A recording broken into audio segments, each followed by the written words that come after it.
saudara yang terkasih di dalam nama Tuhan Yesus Kristus. Selamat hari Minggu dan selamat kembali kita berjumpa dalam renungan malam kita. Mari angkat kembali hatimu kepada Tuhan.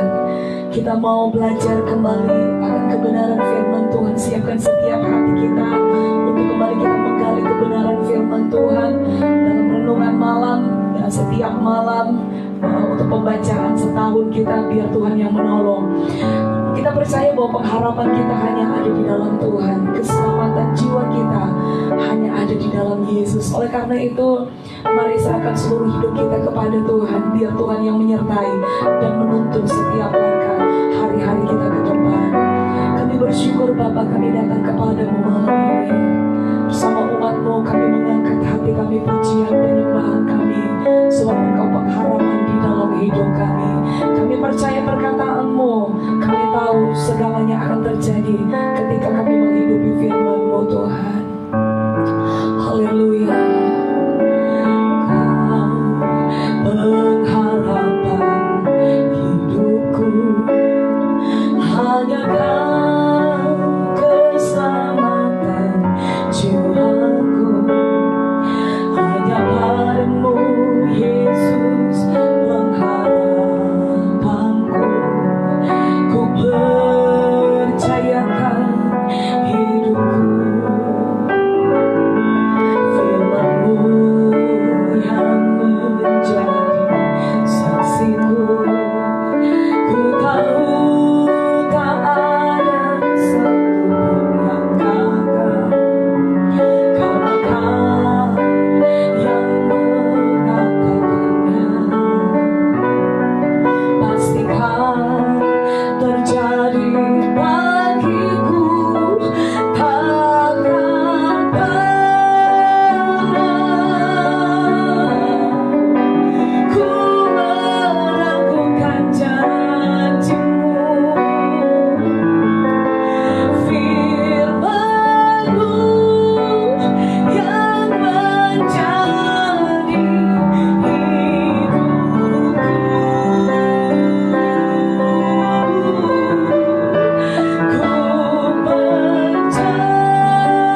kami belum melihat, tapi Engkau berkata orang benar hidup karena percaya, bukan karena melihat.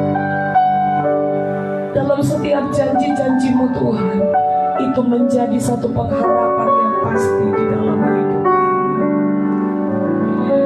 Dan di malam hari ini Tuhan, kami kembali belajar akan kebenaran firman-Mu.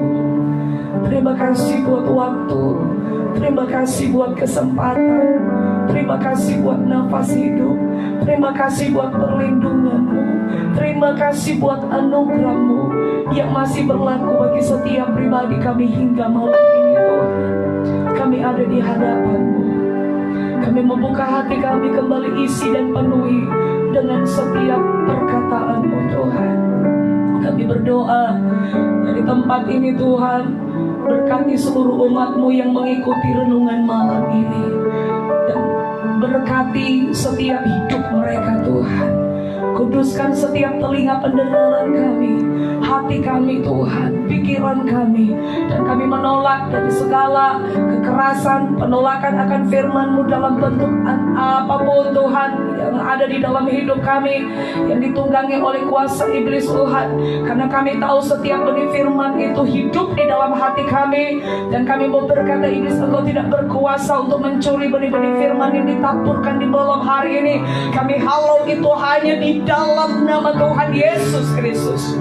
Kuduskan setiap kami Tuhan, sehingga firman Tuhan itu boleh menjadi benih yang menghidupkan kami, menjadi rema di dalam hati kami. Karena kami percaya ketika benih itu mendapat tempat yang terbaik di tanah hati kami, maka benih firman itu menghasilkan keberhasilan, kemenangan di dalam setiap hidup kami Tuhan. Urapi hamba-Mu yang akan menyampaikan renungan malam ini Tuhan, pakai bibir mulutnya, taruh perkataan firman-Mu, dan kami siap untuk belajar akan firman-Mu. Roh Kudus, Engkau membuka pengertian yang benar bagi kami untuk memahami, mengerti setiap kebenaran firman Tuhan yang akan kami terima, kami pelajari di malam hari ini.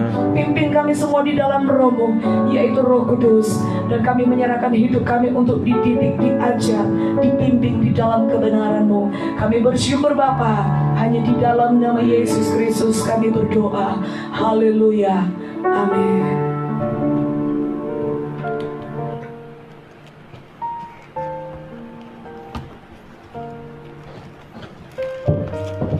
Puji Tuhan, saudaraku yang dikasihi oleh Tuhan, malam hari ini kita kembali bersyukur kepada Tuhan buat kesempatan ini, waktu yang Tuhan beri bagi kita untuk kita boleh kembali ada di dalam perenungan malam kita. Dan pada malam hari ini di tanggal 12 Juli tahun 2020, maka saudaraku kita sudah sampai di Kisah Rasul pasal yang ke-27. Itu ayat 21 sampai yang ke-44. Tapi pada malam hari ini kita akan coba melihat, pelajari, akan merenungkan Kisah Rasul pasal yang ke-27 ini. Nah, ini kasih oleh Tuhan, kalau kita membaca dan kita melihat, mengikuti apa yang terjadi kepada Paulus, bagaimana setelah dituduh berulang-ulang, ya, didakwa oleh orang Yahudi, ya. Jadi itu yang kita bisa lihat, pelajari bagaimana orang-orang Yahudi yang mendakwa dia, bahkan ingin membunuhnya, tapi selalu ditolong oleh Tuhan. Dan ini yang kita lihat bahwa ini adalah cara iblis untuk menghentikan langkah Paulus untuk menggenapkan rencana Allah melalui hidupnya, yaitu dia harus ke Roma untuk memberitakan Injil di sana, dan juga ada karya lain yang dihasilkan. Nah, saudaraku, kepada ketika orang-orang Yahudi meminta satu anugerah dari Festus pada saat itu untuk dibawa ke Yerusalem untuk dihakimi di sana, tapi saudaraku, maka di situ ternyata ada rencana untuk membunuh Paulus, dan Paulus berkata, di sini saya ada dili, dan karena itu saya naik banding kepada Kaisar. Nah, akhirnya setelah di situ dikatakan, kalau kita baca di dalam ayat yang pertama, saya akan bacakan pasal 27 ayat pertama. Setelah diputuskan bahwa kami akan berlayar ke Italia, maka Paulus dan beberapa orang tahanan lain diserahkan kepada seorang perwira yang bernama Julius dari pasukan Kaisar. Kami naik ke sebuah kapal dari Adramitium yang akan berangkat ke pelabuhan-pelabuhan di sepanjang pantai Asia. Lalu kami bertolak. Aristarkus, seorang Makedonia dari Tesalonika, menyertai kami. Nah, lalu setelah diputuskan bahwa kami akan berlayar ke Kaisar.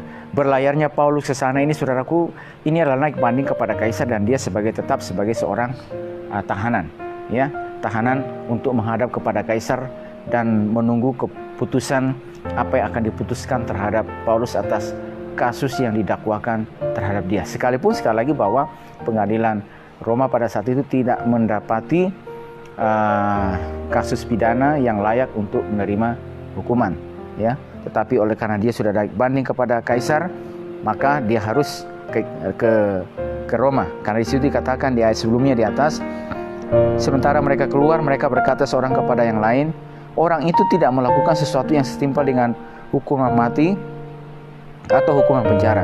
Kata Agripa kepada Festus, orang itu sebenarnya sudah dapat dibebaskan sekiranya ia tidak naik banding kepada Kaisar.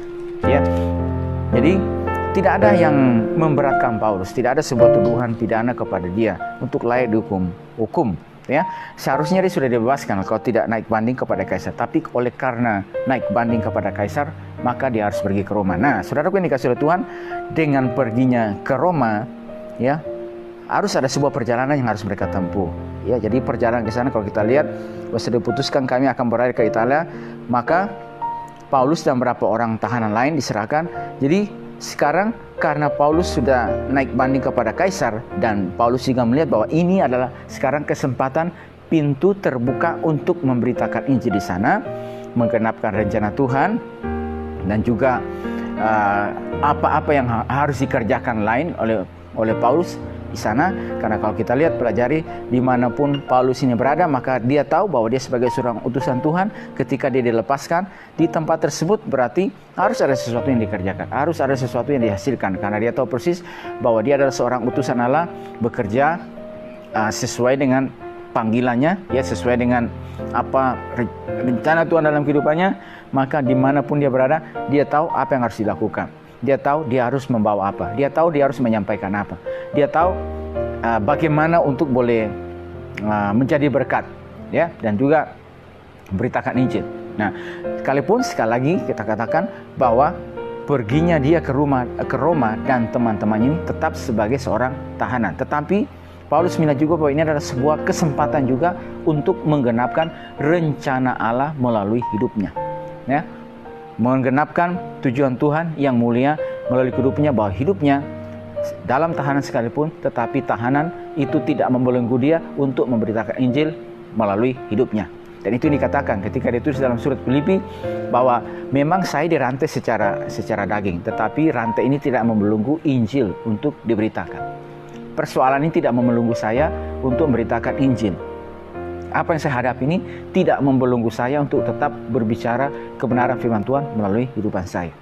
Ya, dan saudaraku yang dikasih oleh Tuhan, dan untuk menggenapkan rencana Allah ini melalui hidup mereka, itu artinya ada sebuah perjalanan yang harus dilewati.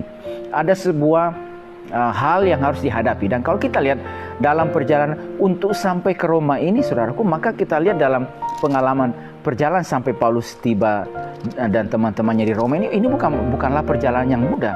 Kapal yang mereka naiki, dan kalau kita lihat ada kendala-kendala, ada tantangan-tantangan dalam pelayaran yang mereka lewati, ya, hadapi. Ya, ada angin sakala. Habis itu kita melihat bahwa berbagai macam, ya, kesukaran lainnya, bahwa pelayaran ini, Paulus memperingatkan mereka, pelayaran kita ini akan mendatangkan kesukaran dan kerugian besar, bukan saja bagi muatan dan kapal, tetapi juga bagi nyawa kita. Dia melihat bahwa pelayaran ini begitu sukar, karena dia sendiri adalah seorang juga yang sudah punya pengalaman juga tentunya. Ketika pergi memberitakan Injil dari satu tempat ke tempat yang lainnya, maka dia juga harus berlayar. Dari sesudah perpisahan dengan para penatua di Efesus untuk menuju ke Yerusalem, maka Tuhan membawa mereka, ya, jalan terbuka dengan mudah, mereka berlayar. Dan saudaraku, dia mengatakan bahwa ini akan ada kesukaran, dan kita baca di situ ada kapal terkandas, ya, saudaraku, dan akhirnya mereka terombang-ambing, ya, di tengah laut pada saat itu, ya, dan terombang-ambingnya mereka. Jadi artinya bahwa ada kesukaran yang mereka dijumpai di tengah perjalanan itu. Sebagai seorang utusan Tuhan, mau sampai ke Roma, untuk mau tiba di sana, untuk dia tahu dia harus lakukan apa, pastinya sekali lagi di dalam hati, di dalam pikirannya Paulus bahwa nanti saya tiba di sana, dia tahu apa yang harus saya lakukan. Tetapi untuk tiba di sana, untuk sampai ke sana, saudaraku, ada kendala, ada tantangan. Kapal yang mereka tumpangi, kapal yang mereka ini, saudaraku, yang terkasih, bahwa ini seperti terombang-ambing, ya. Misalnya ayat yang ke-27, malam yang ke-14 sudah tiba dan kami masih terombang-ambing di Laut Adria. Tapi kira-kira tengah malam anak-anak kapal merasa bahwa mereka telah, jadi ini terombang-ambing, sudah ke-14 hari, ya, ke-14, dan kami masih terombang-ambing. Jadi sepertinya bahwa, waduh, ini bagaimana ini pelayaran kita nih, kita akan sampai tidak ke tujuan sana. Nah, saudaraku, apa yang coba kita ingin lihat di sini, bahwa untuk sampai ke sana ada yang harus dilewati, ya, ada yang harus ditapakin untuk menggenapkan tujuan Tuhan, untuk menggenapkan rencana Tuhan melalui hidupnya sampai kepada tujuan sana. Ada sebuah perjalanan, ada sebuah proses yang harus diikuti. Nah, saudaraku, jadi di dalam perjalanan tersebut ada tantangan dalam pelayaran, banyak kesukaran yang harus dilewati sepanjang perjalanan tersebut. Tetapi sesudah kesukaran kita lihat tersebut, saudaraku, Tuhan menjanjikan bahwa melalui hidupnya itu dia akan menjadi alat Tuhan. Dan itu yang kita lihat, pelajari bahwa di Roma sana itu, saudaraku, maka Paulus menghasilkan karya juga yang melalui hidupnya Tuhan juga memakai dia. Dia memberitakan Injil di Roma, bahkan setelah 2 tahun masa pemenjaranya dia, suruh menurut catatan, dia masih pergi lagi ke Spanyol, dan sesudah itu dia sudah kembali, dia ditangkap lagi dan dimasukkan ke dalam penjara. Dari dalam penjara pun di Roma dia menulis surat, ya, bahwa hadirnya dia di mana itu, ya bukan penjara, tidak membelenggu sekalipun. Tapi sekali lagi kita lihat, untuk sampai ke Roma ada sebuah perjalanan yang harus ditempuh, ada tantangan yang harus dihadapi, ada kesulitan, ada kesukaran. Tetapi saudaraku, kesulitan Tuhan tolong, perjalanan ketika mereka menguatkan hatinya, ya Tuhan tolong sampai ke sana dan menggenapkan rencana Allah melalui hidupnya. Nah, saudaraku dikasih oleh Tuhan, apa yang coba kita pingin? Saudaraku, ternyata, dan ini yang kita juga pelajari sampai ini, untuk menghasilkan sesuatu yang besar, karya-karya yang besar melalui kehidupan kita, untuk sampai ke tujuan tersebut, saudaraku, ada sebuah proses yang harus kita jalani, dan itu sesuatu yang boleh dikatakan ini tidaklah mudah dalam perjalanan ini. Ini tidak ada gampang, ya, bahwa Tuhan mau melalui kehidupan kita, ada rencana Tuhan melalui hidup saya dan saudara. Ada sesuatu yang harus kita hasilkan melalui tangan kita. Dan sekali adanya kita pada hari ini juga adalah sebuah rencana Tuhan. Tetapi untuk terus kita melihat karya Tuhan terjadi melalui kehidupan kita, bahkan sampai kepada titik di mana kita boleh melihat sungguh-sungguh rencana Tuhan tergenapi melalui kehidupan kita, ada sebuah tahapan yang harus kita jalani. Ada sebuah caranya Tuhan, yaitu cara Tuhan untuk memproses kehidupan kita, ya, cara Tuhan untuk kita melewati jalan Tuhan. Dan terkadang jalannya Tuhan ini adalah jalan yang tidak enak, jalan yang tidak mudah, ya, jalannya boleh katakan turun ke bawah, tidak langsung naik, tetapi Tuhan izinkan kita turun ke bawah, diproses, ya, disepelekan, dianggap tidak berarti, ya, dan seterusnya. Ada banyak proses, mengalami ketidakadilan, ya, mengalami situasi-situasi yang tidak enak, ya, impitan, tekanan, beban, pergumulan, ya, dan berbagai macam lagi kesukaran yang lainnya.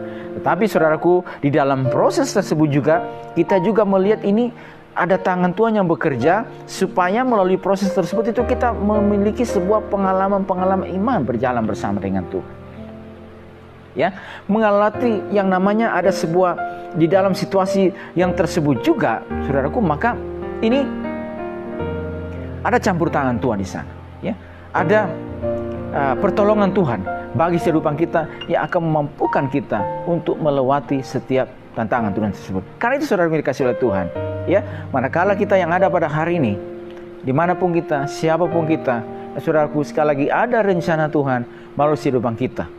Ada yang Tuhan mau supaya melalui kehidupan kita ini karya-karya Tuhan bisa dihasilkan melalui kehidupan kita. Tetapi untuk sampai ke sana ada juga yang namanya proses kehidupan yang harus kita jalani. Nah, saudaraku, sampai juga kita tiba di dalam kerajaan surga yang mulia yang Tuhan janjikan bagi kita, bahwa ternyata juga sebagaimana firman Tuhan, bahwa setiap orang yang mengikut aku sangkal diri dan pikul salibnya setiap hari.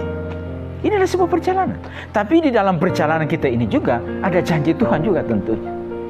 Ya, bahwa kata firman Tuhan, di dalam dunia ini ada dua jalan. Jalan yang lebar dan jalan yang sempit. Mana yang kita pilih?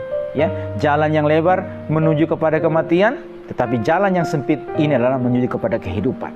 Ya, kehidupan yang kekal. Dan kita sedang ada dalam perjalanan menuju kepada kehidupan yang kekal. Surga yang mulia itu, di mana di dalamnya tidak ada lagi duka cita, air mata, dan di dalamnya, saudaraku yang terkasih, kita juga akan menikmati, mengalami yang namanya upah, pahala yang Tuhan janjikan kepada setiap kehidupan kita di dalam kerajaan. Tetapi sekali lagi, ada sebuah perjalanan yang harus kita lewati, yang kita hadapi. Ada tantangan dan sebagainya, dan seterusnya yang harus kita lewati. Nah, dalam perjalanan kehidupan kita ini juga, saudaraku, Tuhan juga terkadang membawa kita melewati situasi-situasi yang tidak enak, situasi yang sukar.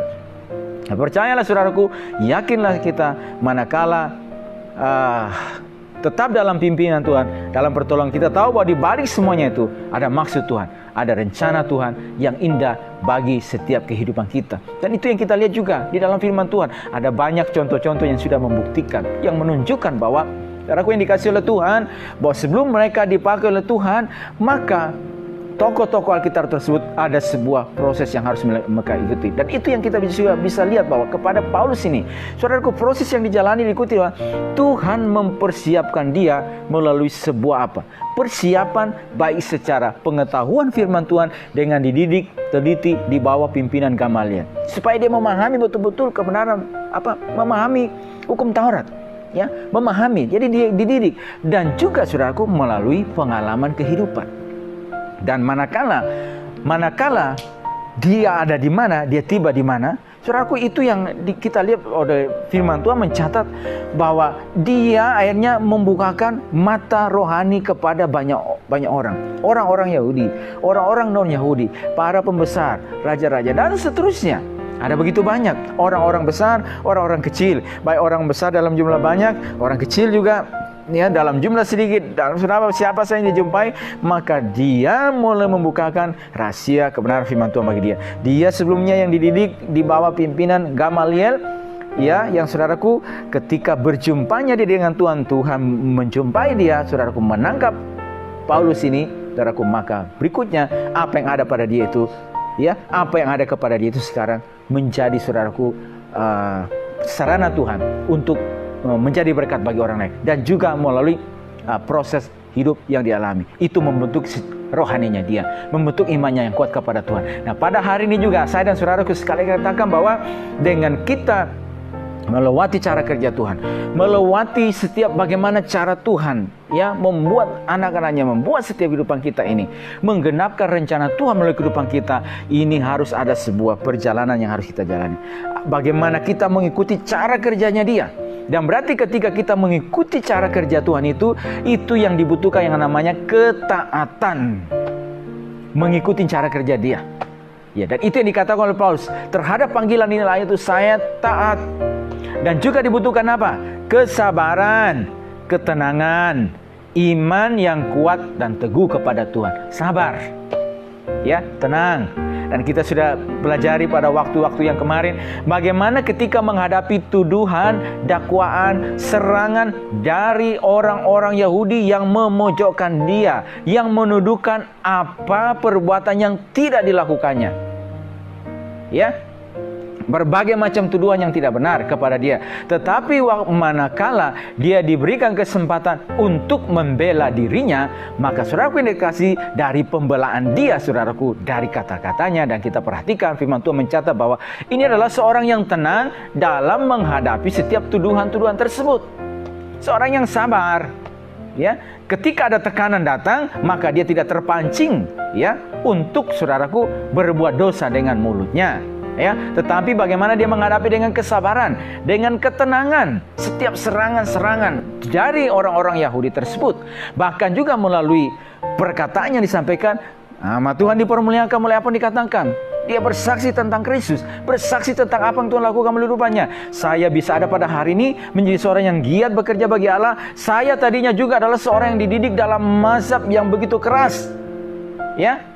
Tetapi saudaraku, ketika dia ditangkap oleh Tuhan, Ya, maka ini adalah pilihan dan panggilan Tuhan melalui hidupnya. Dia tadinya juga adalah orang yang jatuh di dalam jurang yang begitu dalam kegelapan, seorang penganiaya jemaat, bahkan seorang yang membuat orang lain supaya bagaimana menyangkal imannya di depan halayak ramai pada saat itu.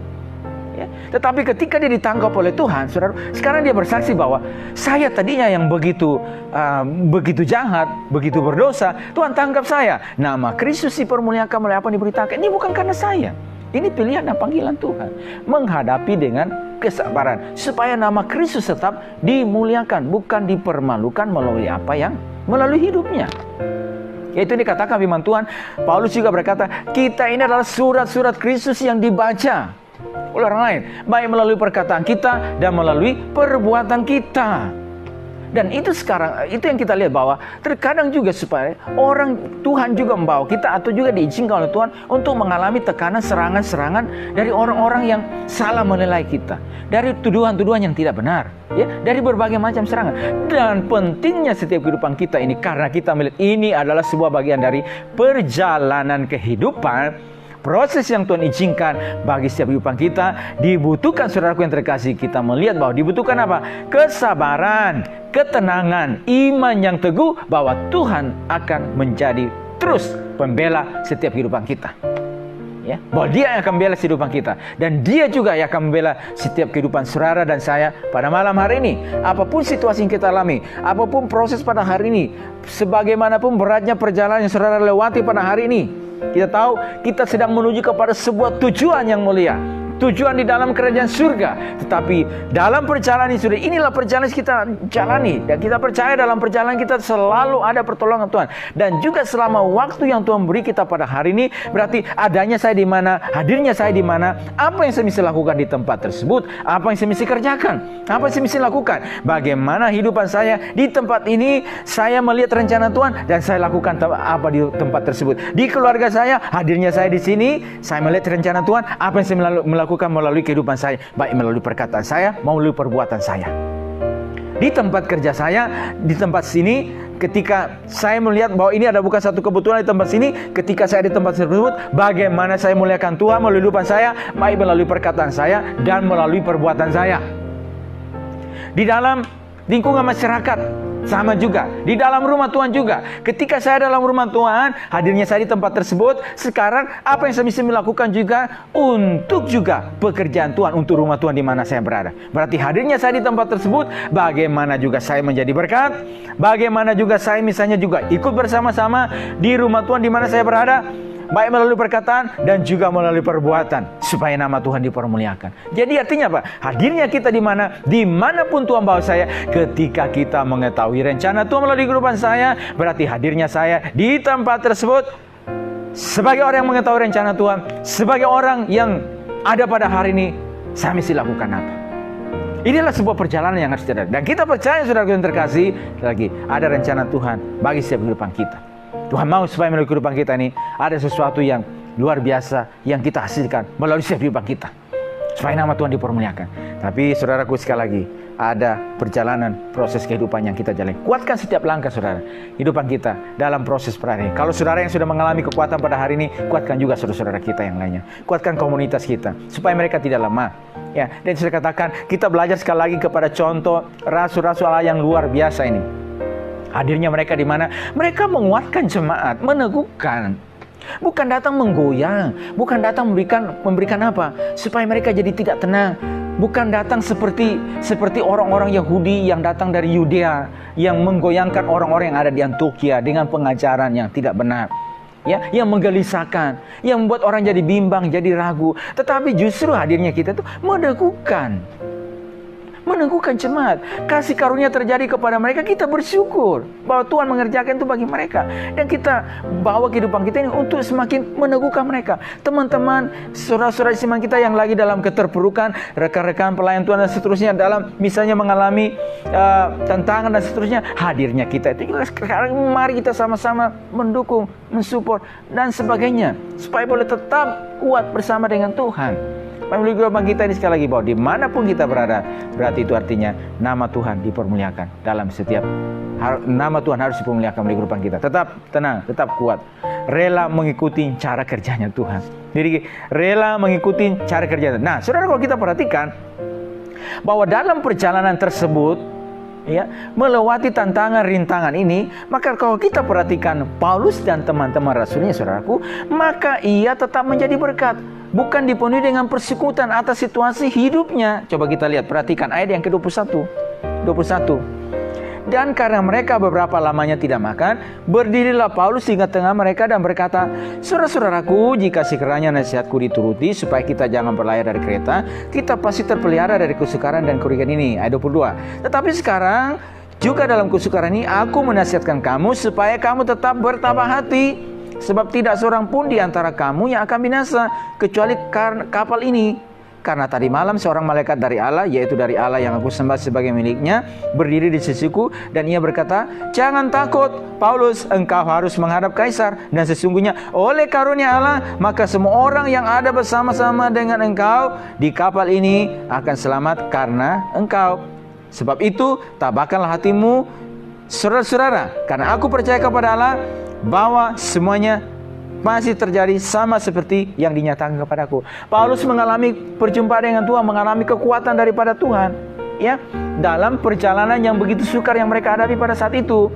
Ada gelombang, ada tantangan, dan sekarang mereka terombang-ambingkan di tengah laut, di tengah-tengah perjalanan. Dan kata firman Tuhan bahwa kita tetap terpelihara. Sekarang juga dalam kesukaran ini aku menasihatkan kamu supaya tetap bertabah hati. Ya, sebab tidak seorang pun dari kamu yang akan binasa kecuali kapal ini.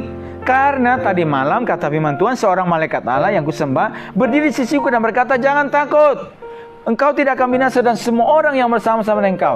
Jadi dia melihat bahwa tetap ada pertolongan Tuhan, pemeliharaan Tuhan dalam apa yang mereka sedang jalani. Dan ketika dia mengalami pemeliharaan Tuhan tersebut, saudaraku, maka sekarang juga dalam perjalanan di mana rekan-rekannya yang dalam kegoncangan, yang dalam kekhawatiran, aduh kayaknya kita tidak akan selamat dalam perjalanan ini, bahaya datang, dan sekarang ini terombang-ambingkan di tengah perjalanan ini yang kita hadapi pada hari ini. Ketika situasi itu menggoyangkan mereka, maka hadirnya dia, saudaraku, itu tetap menjadi berkat, meneguhkan mereka, ya, tetap percaya bahwa semuanya. Jadi tabahkanlah hatimu, ya, tetap kuatkan hatimu, saudara-saudara. Ayat yang ke-33 juga sama juga, dia mengatakan, ketika hari menjelang siang Paulus mengajak semua orang itu makan.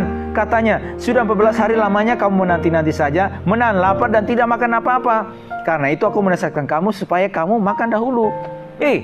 Hidupmu masih panjang, jangan sampai kamu tidak makan. Ayo tetap makan supaya ada kekuatan, ya. Jangan terus memikirkan bahwa kita akan binasa nih. Tetap perhatikan juga hidupmu secara jasmani. Ayo makan, ini ada makanan tinggal dimakan. Ayo, ya, makan saja, nikmati apa yang sudah disediakan. Jadi dia mengajak mereka supaya ini mereka tetap kuat, dan juga kekuatan secara fisiknya. Hatinya dikuatkan, sekarang fisiknya juga harus dikuatkan. Jadi dalam perjalanan tersebut, sekalipun dia juga mengalami sama situasi juga, semua orang yang ada di kapal itu dan rekan-rekan seperjalanan ini juga mengalami juga situasi yang sama.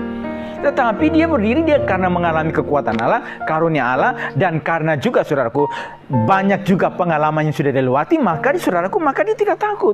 Tuhan juga memberikan kekuatan kepada dia, dan kekuatan yang dia alami itu sekarang dia menguatkan juga saudara-saudaranya juga. Dia menjadi berkat juga bagi yang lainnya.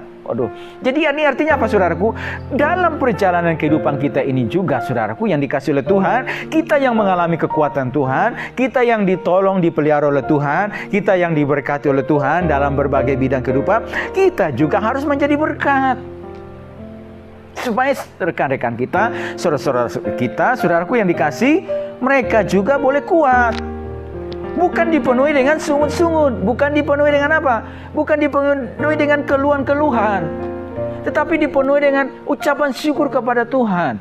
Melihat bahwa pasti Tuhan akan menolong situasi yang ada ini, karena dia sedang ada di dalam rencana Tuhan. Tuhan akan menolong kita.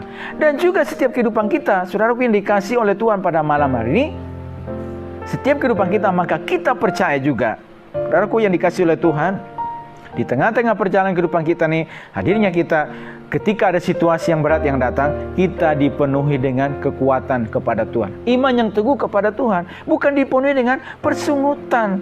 Dan ketika kita yang sudah mengalami kekuatan ini, sekarang kita juga kuatkan saudara-saudara kita yang lainnya. Kita yang telah mengalami kasih karunia, sekarang saya bisa berbuat apa buat saudara-saudara saya yang lainnya yang membutuhkan. Bahwa melalui kehidupan kita, mereka bisa dikuatkan untuk tetap menapaki hari depan mereka ke depan. Jangan sampai dilemahkan oleh situasi yang ada. Jangan sampai situasi ini melumpuhkan hidup mereka secara rohani, sehingga mereka tidak bisa melihat kasih Tuhan yang begitu besar, rencana Tuhan melalui kehidupan mereka. Karena itu berarti pentingnya saudaraku yang dikasih oleh Tuhan, hadirnya kita, hadirnya saya dan saudara sebagai orang-orang percaya murid Tuhan yang telah dikuatkan oleh Tuhan. Dan di mana saya berada, seorang yang tahu rencana Tuhan, seorang yang tahu maksud Tuhan, seorang yang mengerti kehendak Tuhan, maka hadirnya saudaraku yang dikasih oleh Tuhan. Hadirnya bukan memberikan kegelisahan, bukan memberikan kegoncangan, bukan saudara-saudaraku menambah mereka tambah lebih khawatir, tambah lebih bimbang, tambah lebih apa, tetapi justru hadirnya itu saudara-saudaraku yang dikasih memberikan sebuah nasihat yang membangun, nasihat yang menghibur, nasihat yang menguatkan, bukan nasihat yang menggoncangkan, yang menggelisahkan, bukan nasihat yang membawa mereka untuk tambah lemah. Tetapi saudaraku, justru sebaliknya. Dan itulah hadirnya kita sebagai orang percaya pada hari ini. Hadirnya saya dan saudara, kita belajar kepada rasul-rasul lain dipakai oleh Tuhan ini. Kita bukan mencontoh kepada mereka yang datang justru menggelisahkan hati umat Tuhan, menggelisahkan hati rekan sesama mereka. Ketika mereka sedang mengalami kasih karunia Tuhan dalam pertumbuhan, justru mereka ingin mencari keuntungan di tengah-tengah situasi yang ada tersebut. Mereka berpikir bahwa mungkin dengan datang dengan ajaran ini, maka mereka akan memiliki pengaruh di antara saudara-saudara seiman tersebut. Tetapi justru, saudara yang dikasih, apa yang mereka bawa itu justru menggelisahkan, menggoyahkan jemaat yang ada di Antioquia. Tapi Paulus dan Barnabas datang, mereka datang dan meneguhkan hati jemaat. Dan itu yang dilakukan, dikerjakan. Dia ada di Antioquia dan dimanapun dia berada, di satu tempat ke tempat yang lain, hadirnya mereka. Ada situasi yang menggoncangkan, pengajaran yang ingin menggoncangkan, mereka hadir di sana untuk meneguhkan hati jemaat, supaya mereka tetap melihat kasih karunia Tuhan, supaya iblis tidak mengambil keuntungan atas kehidupan mereka dan menjadi jemaat yang terpecah belah. Tetapi saudaraku, mereka boleh melihat, menikmati karunia Tuhan. Demikian juga yang dilakukan oleh Paulus ini kepada orang-orang seperjalanannya, dan juga kepada teman-teman perjalanannya bersama dengan dia, bahwa dia hadir di sana, dia harus tetap menjadi berkat. Dia harus tetap meneguhkan hati mereka. Dia harus tetap membuat mereka supaya tetap beriman dan melihat ke depan. Jangan takut dengan situasi ini. Jangan digentarkan oleh situasi ini. Jangan mau dilumpuhkan oleh situasi ini.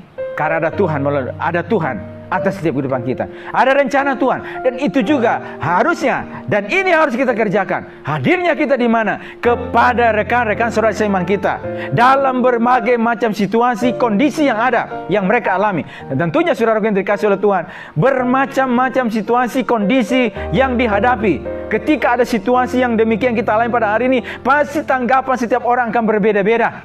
Pandangannya akan berbeda-beda. Dan kita yang melihat semuanya berdasarkan sudut pandang Kristus bagi kehidupan kita. Dan kita yang mengalami kekuatan Tuhan ini bagi kehidupan kita. Sekarang kita juga ini harus hadir juga dan memberikan keteduhan, memberikan ketenangan, memberikan pengharapan, membangkitkan mereka supaya mereka boleh bangkit bersama dengan Tuhan, menjadi berkat dalam apa yang mereka bisa lakukan, dalam apa yang bisa dikerjakan, dalam setiap apa yang kita bisa lakukan. Hadirnya kita di mana gitu. Karena kita tahu sekali lagi saudaraku, masing-masing kita ini juga akan menerima apa yang sesuai yang kita kerjakan. Apa yang ditabur orang, itu yang dituainya. Nah saudaraku, bagian terakhir kita lihat.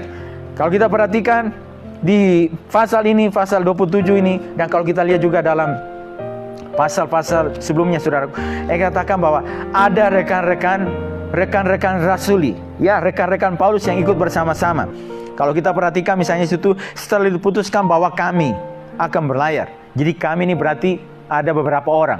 Jadi Ada Paulus dan juga ada rekan-rekannya. Bahkan saudaraku yang dikasih oleh Tuhan, kami juga ini saudara, menurut catatan saya baca, yang menulis kitab Kisah Para Rasul ini juga ikut bersama-sama, ya, dengan Paulus. Siapa yang menulis ini kitab Kisah Para Rasul? Seorang yang bernama Dr. Lukas, ya. Dr. Lukas, saudaraku, diperhatikan situ. Kami naik kapal, kami naik.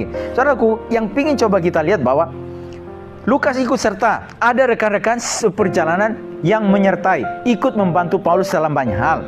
Menjadi teman sahabat untuk menghibur, mengalami juga pengalaman iman Paulus, melihat campur tangan Allah dalam perjalanan misi yang dilakukan. Nah saudaraku, secara khusus juga kita coba pingin lihat seorang yang bernama Lukas yang mencatat kitab Kisah Para Rasul ini, saudara. Jadi dalam beberapa perjalanan misi yang Paulus lakukan, dia selalu ikut bersama-sama. Ya, dia selalu ikut melihat apa yang Tuhan lakukan melalui hidup Paulus. Jadi membantu Paulus dalam banyak hal. Ya, mungkin dalam hal-hal yang saudaraku yang dia bisa kerjakan, atau bagian-bagian yang teknis. Ya, seorang yang memberikan hidupnya untuk mengabdi dan membantu Paulus dalam pelayanan pekerjaan Tuhan. Dan saudaraku yang dikasih oleh Tuhan, Lukas mencatat bahwa belajar untuk setia dalam perkara yang kecil. Maka siapa setia dalam perkara kecil, ia juga setia dalam perkara yang besar. Dia mencatat, Lukas mencatat ada dua kitab di dalam Alkitab yang dicatat, yaitu kitab Lukas dan Kisah Para Rasul. Saudaraku yang dikasih oleh Tuhan, siapa dia ini sebelumnya, saudara? Dia ini adalah orang yang, saudaraku, kalau kita lihat ini, saudara, setia dalam apa yang diberikan kepadanya. Dia ikut bersama-sama, dia ikut mengalami pengalaman iman. Dan ketika ikutnya dia melihat itu, maka dia dengan seorang sejarawan teliti melihat, dipercayakan Tuhan sekarang menjadi seorang yang menjadi berkat juga, menulis kitab Kisah Para Rasul dan Lukas. Artinya apa, saudaraku yang terkasih? Ketika Tuhan juga memberikan kepercayaan kepada kita, bagian yang kecil mungkin dalam rumah Tuhan yang tidak kelihatan, saudaraku yang dikasih oleh Tuhan, ketika kita mengerjakan sepenuh hati kita, saudaraku yang terkasih, tahukah kita, saudaraku yang terkasih, bahwa juga kepada kehidupan kita juga ada rencana Tuhan juga yang indah, yang mulia bagi kehidupan kita. Ketika seorang setia mengerjakan bagiannya, lakukan, saudaraku, maka ada rencana Tuhan yang indah. Artinya apa? Mari kita belajar lakukan apa yang Tuhan berikan kepada kita pada hari ini, saudara. Ya, bagian-bagian yang kita kerjakan pada hari ini, ya. Dan itu yang kita lihat bagaimana juga Yosua abdi Musa, ya, seorang yang menjadi pelayan Musa. Dan ketika Musa selesai tugasnya dan dia tidak boleh masuk ke tanah Kanaan, maka yang dipilih menggantikan Musa adalah Yosua. Tapi seorang ini yang sudah menjadi abdi Allah, menjadi pelayan abdi Allah sejak masa mudanya. Ya, yang rela untuk dibentuk, yang rela untuk mengikuti proses, yang rela juga membantu Musa dalam banyak hal. Dan ini juga yang dilakukan oleh Lukas ini, saudara. Ya, jadi Paulus tentunya melalui pengajaran-pengajaran itu secara tidak langsung itu juga mementor dia, mengajar dia. Ketika dia mendengar Paulus berbicara, berkhotbah, menyampaikan, mengajar, hadirnya dia di sana itu juga, saudaraku, itu juga menjadi pengajaran juga buat dia. Ya, ketika dia melihat, kita lihat baca di Efesus bagaimana berjumpa dengan 12 orang dan Paulus mulai melayani mereka, meletakkan dasar, ajarkan tentang ya bertolak dari baptisan Yohanes kepada baptisan yang diajarkan oleh Yesus, selalu mengajarkan tentang Roh Kudus dan tentunya pelajaran yang lainnya.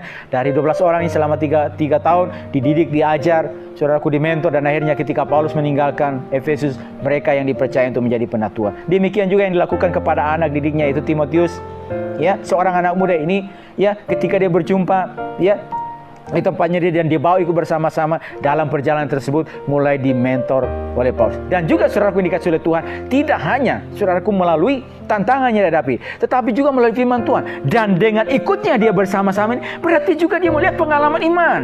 Tuhan juga lagi mengajar dia, dan Tuhan memakai Paulus untuk membentuk seorang yang bernama Lukas ini. Dan saudaraku yang dikasih oleh Tuhan, dan sekali lagi Alkitab mencatat, firman Tuhan mencatat kepada kita bahwa akhirnya dia yang setia dalam perkara yang kecil ini, Tuhan mempercayakan kepada dia menjadi penulis kitab Kisah Para Rasul dan Lukas yang menjadi firman Tuhan yang kita pelajari sampai pada hari ini. Saudaraku yang dikasih oleh Tuhan, apa yang coba kita ingin sekali lagi renungkan, saudara? Apa saja yang Tuhan berikan kepada kita, kepercayaan apa saja, talenta, karunia, apapun yang Tuhan berikan, dan di mana kita berada, dalam jumlah yang besar, dalam jumlah yang menengah, dalam jumlah yang kecil, atau siapa saja yang kita berikan, dipercayakan kepada kita, mari saudara kita kerjakan, kita lakukan semuanya untuk Tuhan. Itu kemuliaan bagi nama Tuhan. Dan kita percaya ketika kita mengerjakan, kita melakukannya, maka Tuhan juga akan menembuhkan, akan berkarya. Dan tahukah kita, saudaraku dikasih oleh Tuhan, Tuhan juga sedang memakai kita melalui, saudaraku, sesuai dengan rencana Tuhan yang Tuhan akan anugerahkan kepada setiap kehidupan saya dan saudara, supaya melalui hidupmu juga, melalui kita juga, nama Tuhan ditinggikan dan dipermuliakan. Nah, aku dikasih oleh Tuhan pada malam hari ini, sekali lagi hadirnya kita ada di mana, adanya saudara ada di mana, berarti saya bisa lakukan apa? Saya bisa kerjakan apa? Mari kita belajar setia terus mengikuti setiap proses kehidupan yang kita jalani, dan juga setia memikul setiap tanggung jawab yang Tuhan berikan kepada saya dan saudara pada hari ini. Dan setianya kita dalam setiap perkara yang Tuhan berikan kepada setiap kehidupan kita pada hari ini, kita tahu, saudaraku, ada upah yang kekal yang menanti kehidupan kita, dan upah itu adalah yang Tuhan siapkan di dalam kerajaan surga. Saya berdoa kepada saudara pada malam hari ini, dalam setiap apa yang kita jalani, di mana saja kita berada, kekuatan Tuhan, pertolongan Tuhan selalu ada bagi kehidupan saya dan saudara, dan Tuhan terus menguatkan kita melewati setiap tantangan yang harus kita raih. Puji Tuhan untuk memberkati kehidupan kita pada malam hari ini. Kita akan masuk dalam doa kita, tapi sebelumnya kita akan kembali bersama-sama memuji Tuhan, dan kita akan masuk dalam doa kita.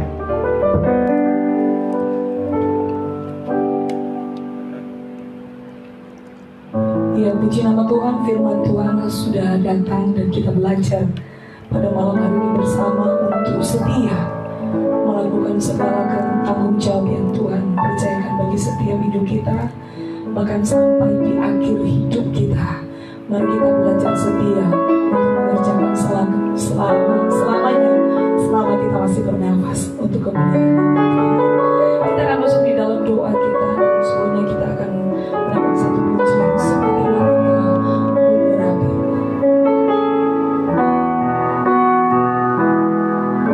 Seperti wanita mengurapimu, menangis di bawah kakimu.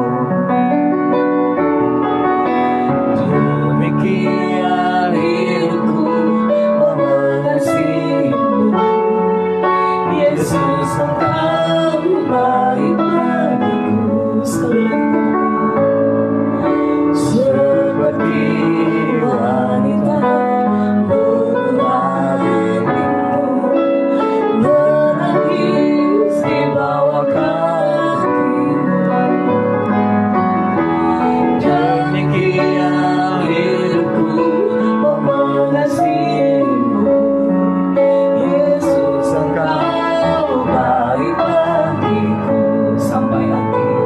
Sampai akhir ku menutup mata, ku tetap setia menanti janjimu, sampai ku dapatkan mahkota kehidupanku.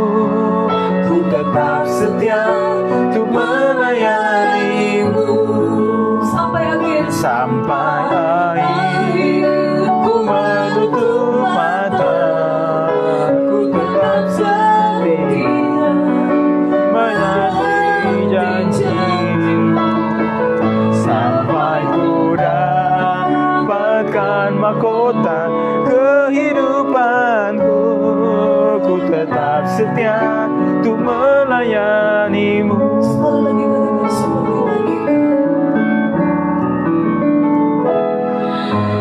Seperti wanita mengurapimu, menangis di bawah kakimu. Demikian hidupku mau mengasihimu, Yesus, Engkau baik bagiku.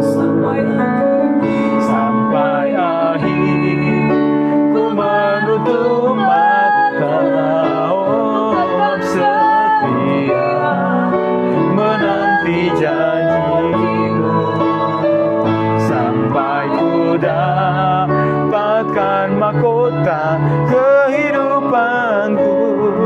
Ku tetap setia untuk melayanimu sampai akhir ku menutup